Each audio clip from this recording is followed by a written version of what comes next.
Naramdaman sa iba't ibang bahagi ng Cebu at Leyte ang magnitude 5.1 na lindol na tumama sa Bogos City kanina hapon. At ayon sa PHIVOX, aftershock pa rin ito ng magnitude 6.9 na lindol na yumanig sa Bogos City noong nakaraang taon. Kabilang po sa napalikas ang mga pasyente ng isang ospital. Saksi, si Nico Sereno ng GMA Regional TV. Sa gitna ng malakas na pagyanig, nagsitakbuhan ang mga tao palabas ng isang convenience store sa Bogos City, Cebu. Nagsitumbahan ang mga paninda sa isa pang tindahan. Napatakbo din ang mga mamimili palabas ng tindahan ng ukay-ukay.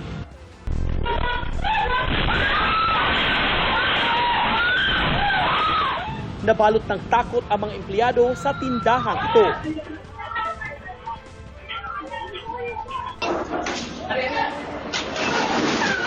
Gayon din ang mga residenteng ito na napatakbo nang tumama ang magnitude 5.1 na lindol.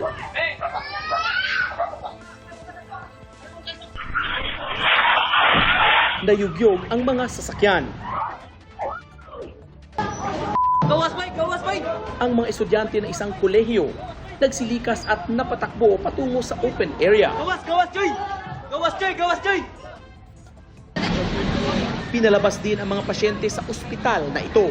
Ang iba, nasa mga hospital bed pa at nakaswero. Rumarampa naman ang kandidatang ito sa Miss Bogo 2026 nang tumama ang lindol. Ibinibida niya noon ang katatagan ng mga taga-Bogo sa mga naranasang kalamidad.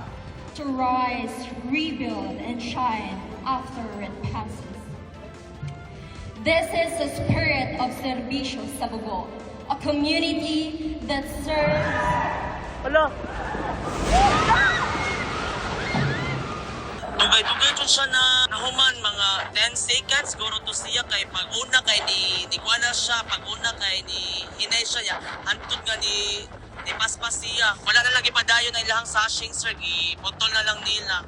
Ayon sa PHIVOX, tumama ang magnitude 5.1 na lindol 3:22 ng hapon.